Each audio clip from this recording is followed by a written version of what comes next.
Puji Tuhan, selamat kita berjumpa kembali dalam renungan pagi pada pagi hari ini.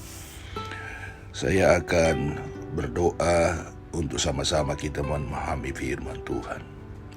Terima kasih Tuhan, kalau kami ada, bukan kami hebat, tetapi karena kemurahan Tuhan. Biarlah kemurahan Tuhan ini terus berlaku dalam hidup kami. Dan saatnya kami akan menerima firman-Mu.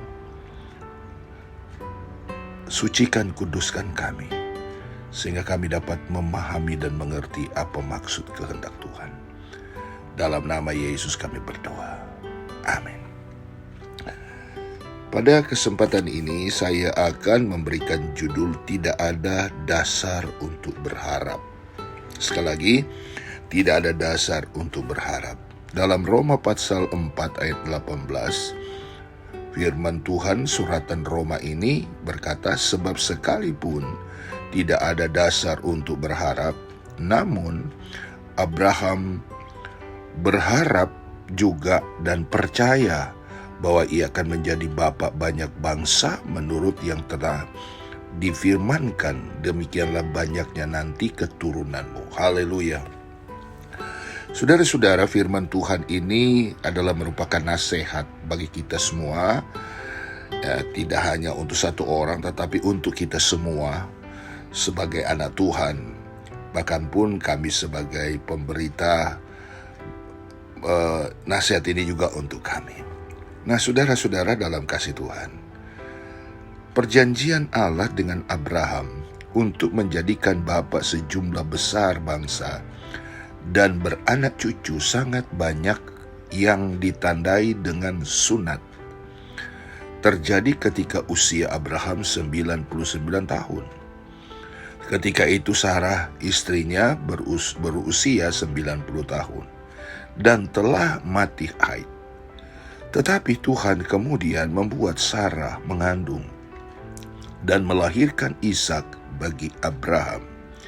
Abraham mati pada usia 175 tahun.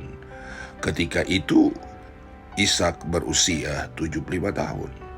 Sedangkan Esau dan Yakub cucu Abraham dari Ishak dan Ribka berusia 15 tahun. Jadi Abraham mati meninggalkan satu orang anak dan dua orang cucu. Saudara-saudara dalam kasih Tuhan, fakta bahwa Sarah telah mati haid, kemudian di akhir hidupnya hanya mempunyai seorang anak serta dua orang cucu, tidak membuat Abraham kehilangan pengharapan. Dan imannya sejak dari janji itu diberikan Tuhan hingga hari kematiannya. Tidak ada dasar untuk berharap. Perasa tidak ada dasar untuk berharap. Dalam Alkitab bahasa Indonesia sehari-hari disalin dengan meskipun tidak ada harapan lagi. Sementara dalam Alkitab firman Allah yang hidup disalin dengan meskipun janji itu nampaknya mustahil terpenuhi. Hal ini memperlihatkan harapan dan iman Abraham tidak berdasarkan logika manusia. Abraham yakin sepenuhnya kepada Tuhan yang sanggup membuat keajaiban. Haleluya. Alkitab berkata sebab bagai Allah tidak ada yang mustahil. Lukas 1 ayat 37. Keturunan Abraham menjadi sangat banyak dan disebut sebagai sejumlah besar bangsa baru terwujud jauh setelah kematiannya. Tetapi janji itu mulai digenapi ketika seorang Sarah yang telah mati haid dapat mengandung. Saudara-saudara dalam kasih Tuhan,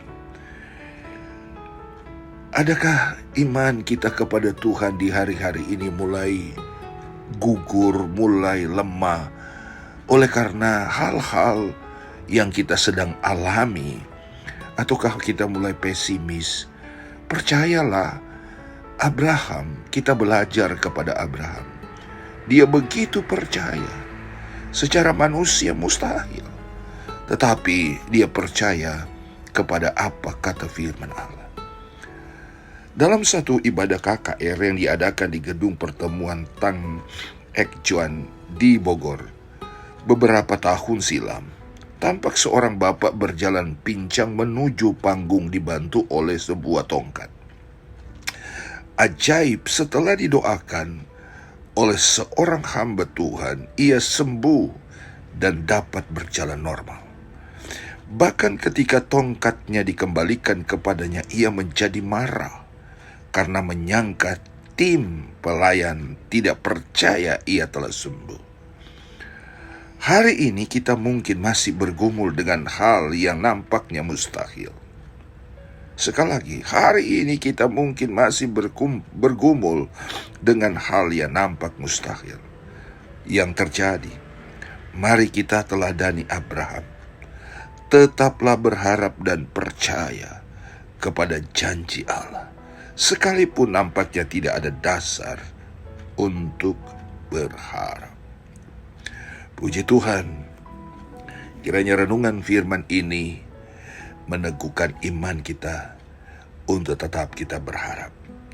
Kita berdoa, Tuhan Yesus, aku percaya kepada setiap janji-Mu, sebab bagi-Mu tidak ada yang mustahil. Dalam nama Yesus kami berdoa. Amin. Tuhan Yesus memberkati.